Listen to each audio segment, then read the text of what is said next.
അവള് കൊള്ളാം. മാരീഡാ? എന്താ നോക്കുന്നോ? മാരീഡ് ആണെങ്കിൽ നോക്കാം. എന്റെ ചക്ക വീണ് ചത്ത വല്ലിപ്പ, എന്താ ഈ കാണണേ? തുടങ്ങി പരമേശ്വരൻ വെള്ളടി തുടങ്ങി. അല്ല, എന്താ ഇത്, ചായയോ? വെറുതെ എന്നെ മോഹിപ്പിച്ചു.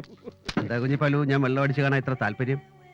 എന്റെ സ്റ്റാൻഡേർഡിന് പറ്റിയ ഒരു കമ്പനി ഈ ടൗണിൽ ജന്മമെടുത്ത ഞാൻ സന്തോഷിക്കല്ലേ വേണ്ടത് പരമേശ്വര. തന്റെ കയ്യില് കാശുണ്ട്, അതുകൊണ്ട് തന്നെ എനിക്ക് ഭയങ്കര ഇഷ്ടാ. ഡാ മോനെ മാധവ, സർ, ഗ്യാസ് പോയ സോഡ ഉണ്ടെങ്കിൽ സോഡക്കാരന് തിരിച്ചു കൊടുക്കാൻ വെച്ചേന്ന് ഒരെണ്ണം എടുത്തിട്ട് വന്നേ.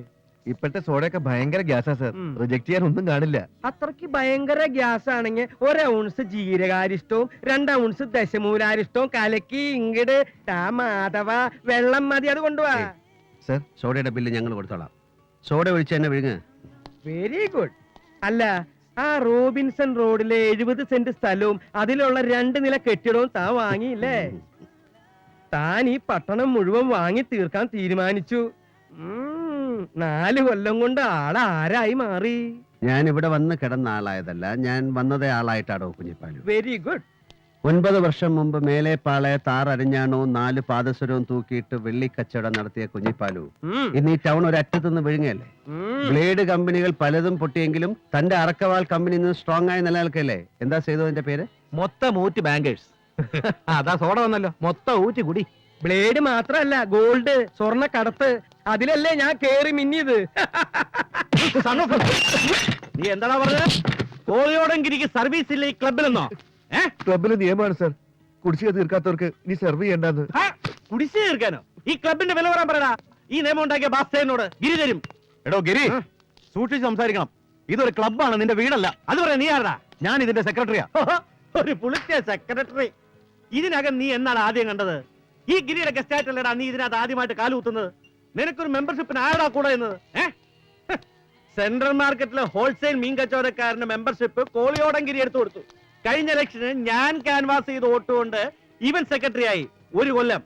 അതിനിടയിൽ കോളിയോടൻ ഗിരിയുടെ കയ്യിൽ നിന്ന് ഒരുപാട് കോടികൾ ഒഴുകിപ്പോയി. അത് നേരാ. പക്ഷെ നിന്റെയൊക്കെ മുമ്പില് ഈ ഗിരി എന്നും ഇങ്ങനെ തന്നെ നിൽക്കും. മനസ്സിലായടാ?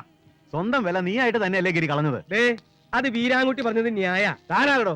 ഞാൻ ആരാണെന്ന് നീ നിന്റെ വീട്ടിൽ പോയി നിന്റെ അച്ഛൻ ശേഖരൻ എക്സ് മുതലാളിയോട് ചോദിക്കും, അയാൾ പറഞ്ഞുതരും. എടോ തൃശ്ശൂർക്കാരാ, ഇവിടെ കിടന്ന ആളായല്ലേ? അതെന്താണോ തൃശ്ശൂർക്കാർക്ക് ഇവിടെ റോഡില്ലേ? തൃശ്ശൂർ എന്ന് പറഞ്ഞാൽ എന്താ കറാച്ചിക്ക് അപ്പുറത്താ? മര്യാദയ്ക്ക് എല്ലാ കാര്യങ്ങൾ പോകുന്നെങ്കിൽ ഞാൻ സെക്യൂരിറ്റിക്കാരെ വിളിക്കും. നിന്നെ പിടിച്ച് പുറത്താക്കോ? കോളിയാളങ്കിരിയെ പുറത്താക്കാൻ കപ്പാസിറ്റി ഉള്ള സെക്യൂരിറ്റിക്കാരനെ വിളി. ഗിരി, കൂൾ ഡൗൺ, കൂൾ ഡൗൺ. എന്താ ഗിരി, വീരാൻകുട്ടി ഇങ്ങനെയാണോ മെമ്പേഴ്സിനോട് പെരുമാറേണ്ടത്? പഴയ ബാലൻസ് ബില്ല് വല്ലതും ഉണ്ടെങ്കിൽ രഹസ്യമായിട്ട് അയാളോട് പറയണം. അതല്ലേ വേണ്ടത്? ഗിരി ഇരിക്കെ. നിങ്ങൾ പറഞ്ഞോണ്ട് ഞാൻ വിടുന്നു. ഞാനും വിടുന്നു. ആ സിറ്റി സ്റ്റാൻഡിന്റെ മുന്നിൽ പോയാൽ ഇതിനേക്കാൾ സ്റ്റാൻഡേർഡ് ഉള്ള കമ്പനി കിട്ടും. പൂച്ചിമണി, ചെണ്ടവാറപ്പൻ, കൂറ്റൻ ജോസ്, കുമ്പിടി, മച്ചിങ്ങപ്പൈലി, കോമാങ്ങമോറൻ, കുഴിനേന്ദ്രൻ, പാട്ടത്തിൽ തോമ, സായി പന്തോണി, അവരൊക്കെ അവിടെ ഉള്ളപ്പോ ഞാൻ എന്തിനാ ഇവിടെ വെറുതെ ആയിട്ട് കളയണേ? കൊണ്ടുവാ.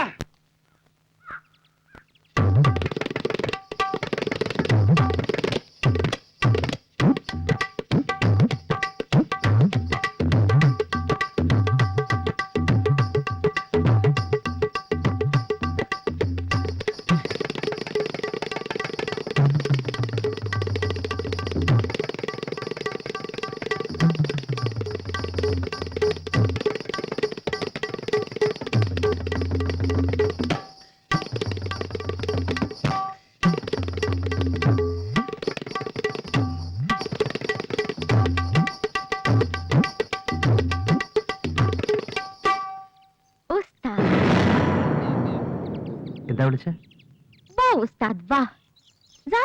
സ്റ്റൈലിലല്ലേ ഫിനിഷ് ചെയ്തത്?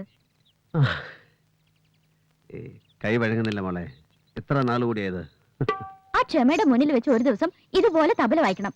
അവള് പറയാ ഏട്ടന്റെ ചെണ്ടയാ കൂടുതൽ മാച്ച് എന്ന്. ഒരു ദിവസം നമ്മുടെ കൈ കിട്ടട്ടെ, ചെണ്ട കുട്ടിക്കാം അവളെ കൊണ്ട്. ഒരു വിസിറ്റർ ഉണ്ട്. ആരാ? കോളിയോടൻ ശേഖരൻ മുതലാളി. എന്താണാവോ, സുഖമില്ലാതെ കിടപ്പിലാണ് കക്ഷി എന്നല്ല ആരോ പറഞ്ഞേ? അതുകൊണ്ട് തന്നെ ഊഹിക്കാൻ വിഷയം സാമ്പത്തികമാണെന്ന്. അങ്ങനെയാണെങ്കിൽ ഒന്നും കയറി കമ്മിറ്റി ചെയ്തേക്കരുത്. കിട്ടില്ല, തരാൻ മാർഗവുമില്ല. സ്ഥിതി അത്രയും. എന്തായാലും കാണാം.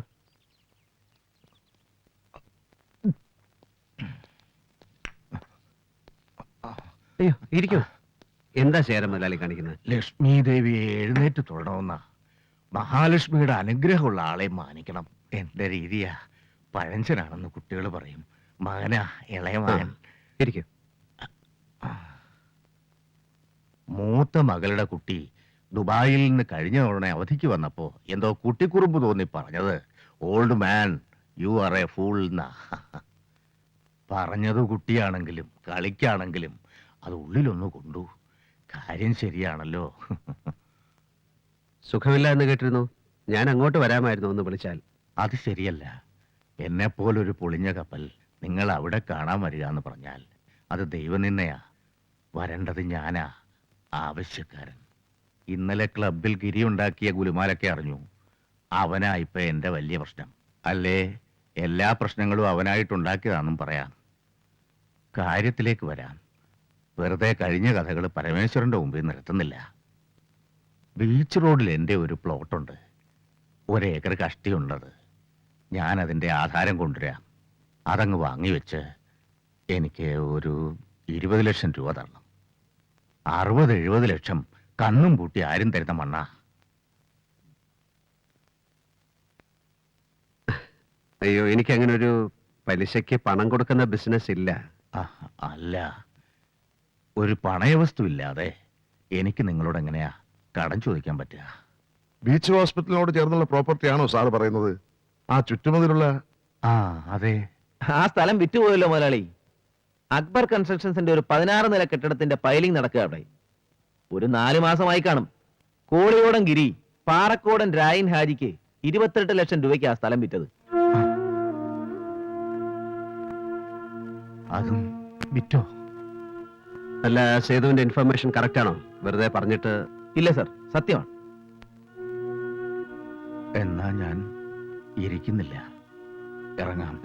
ഞാനിപ്പോ കുറച്ച് ടൈറ്റാണ്. ബിസിനസ് ഒക്കെ ഡല്ല, അറിയാലോ. പൊതുവേ പണം ആരും ഇറക്കുന്നില്ല. കുറച്ചെന്തെങ്കിലും അറേഞ്ച് ചെയ്യാൻ കഴിയുമെന്ന് ഞാൻ നോക്കട്ടെ. അങ്ങനെ പറഞ്ഞല്ലോ. ആദ്യകാലത്ത് ആരും ചെയ്യില്ല. എന്റെ മോൻ പുറത്തിറങ്ങി നിൽക്കുന്നുണ്ടാവും നാണക്കേട് കൊണ്ട്. അച്ഛൻ ഇറക്കാൻ ഇറങ്ങിയതല്ലേ. ഞാൻ വിളിക്കാം.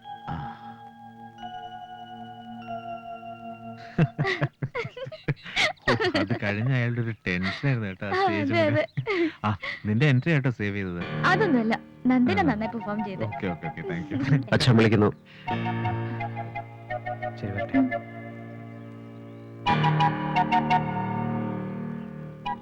പപ്പയ്ക്ക് എങ്ങനെ അറിയാലേ? ഏട്ടാ, അതാണേട്ടാ നന്ദൻ. ഏട്ടാ നന്ദൻ. ആ.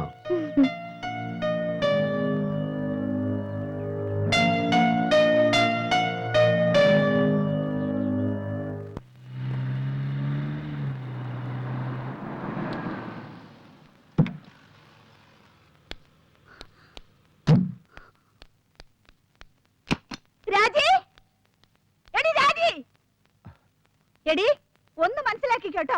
എന്റെ പേഴ്സണൽ അഫയേഴ്സിൽ ഒരാളെ ഞാൻ ഇൻവോൾവ് ചെയ്യിക്കില്ല. അതെന്റെ ഭർത്താവായാലും അച്ഛനായാലും കണക്കാ. എന്താ അംബിക ഇത്? എന്താ ഉണ്ടായേ? അച്ഛൻ മിണ്ടാണ്ട് ഒരു മൂലയ്ക്ക് ഇരിക്കണുണ്ടോ? ഞാൻ ദുബായിൽ നിന്ന് ഇടയ്ക്കിടയ്ക്ക് വരണത് എന്റെ വീട്ടിലേക്കാ, അല്ല നിന്റെ അച്ഛൻ സാധാരണ വക്കീലിന്റെ തറവാട്ടിലേക്കല്ല. ഞാൻ വരും പോവും, നിനക്കെന്താ ഛേദം? അതിന്റെ കാരണം നാട്ടിൽ പാടി നടക്കാൻ നിന്നെ ആരാടി നിശ്ചയിച്ചത്? ഹെൽത്ത് ക്ലബിൽ വെച്ച് ചോദിക്കാമെന്ന് ഒരുത്തെ ചെരിപ്പൂരി അടിച്ചിട്ടാ വരണത് ഞാൻ. അത് നിന്റെ മുഖത്തേക്ക് ഉയരും. അറിയില്ല നിനക്കെന്നെ. എന്നെ കൊണ്ട് അധികമൊന്നും പറയിപ്പിക്കണ്ട. എന്താ നിന്റെ ചേച്ചിക്ക്? അപ്പർ ക്ലാസ് പുലയാട്ടെന്ന് പേരിടാവുന്ന ഒരു തരം 4ാം കിട നാത്തൂൻ പോര്. മറുപക്ഷ തനക്കൊന്നുമില്ലല്ലോ. നിന്റെ ഏട്ടന്റെ ഭാര്യ ഇന്നലെ രാത്രി കഴിച്ച ജിംലറ്റിന്റെ ഹാങ് ഓവർ മാറി കിടക്കപ്പായെന്ന് പൊങ്ങിക്കാണില്ല. ഇന്നലെ പാർട്ടിയായിരുന്നു. യങ് ബിസിനസ് മാഗ്നറ്റ്സിന്റെ ഭാര്യമാരുടെ ക്ലബിൽ ഇന്നലെ ആനുവൽ ഡേ. അംബിക ചേച്ചി ഗൾഫിൽ നിക്കുറി വന്നിട്ട് തിരിച്ചു പോകാൻ വൈകുന്നതിന്റെ കാരണങ്ങൾ ഇന്നലെ സഭയിൽ നിരത്തിയിരിക്കും. അതിന്റെ റിയാക്ഷനാണിത്. ചെവി കേൾക്കാതെയും കണ്ണ് കാണാതെ ആവാൻ പറ്റുന്ന ഗുളിക വല്ലതും ഉണ്ടെങ്കിൽ വാങ്ങിച്ചതാ അച്ഛന്. വയ്യ ഇതിനകത്ത്. എത്ര ചെവി കൊട്ടിയടിച്ചിട്ടും കേട്ടുപോകുന്നുണ്ട് ചേച്ചിയുടെ ചില ലേറ്റ് നൈറ്റ് മീറ്റിംഗ്സിന്റെ കഥകൾ. ഉപദേശിക്കാനുള്ള ചളിപ്പുണ്ട്. മിണ്ടാതിരിക്കുക ഞാൻ.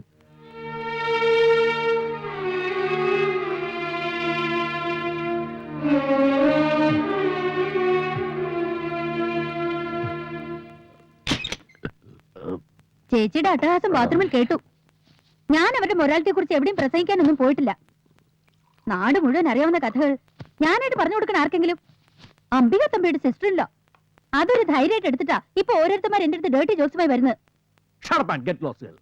ഈ നരകത്തിൽ നിന്ന് മാറി എവിടെയെങ്കിലും പോയി ജീവിക്കാൻ എത്രയും ഞാൻ പറയുന്നു. മാറി താമസിക്കാൻ നിന്റെ അച്ഛൻ കെട്ടിയിട്ടിരിക്കല്ലേ കൊട്ടാരം. ഒരു കൊട്ടാരം കെട്ടാനുള്ളത് എന്റെ അച്ഛൻ തന്നിരുന്നല്ലോ. വിറ്റ് മുടിച്ചതല്ലേ? You bloody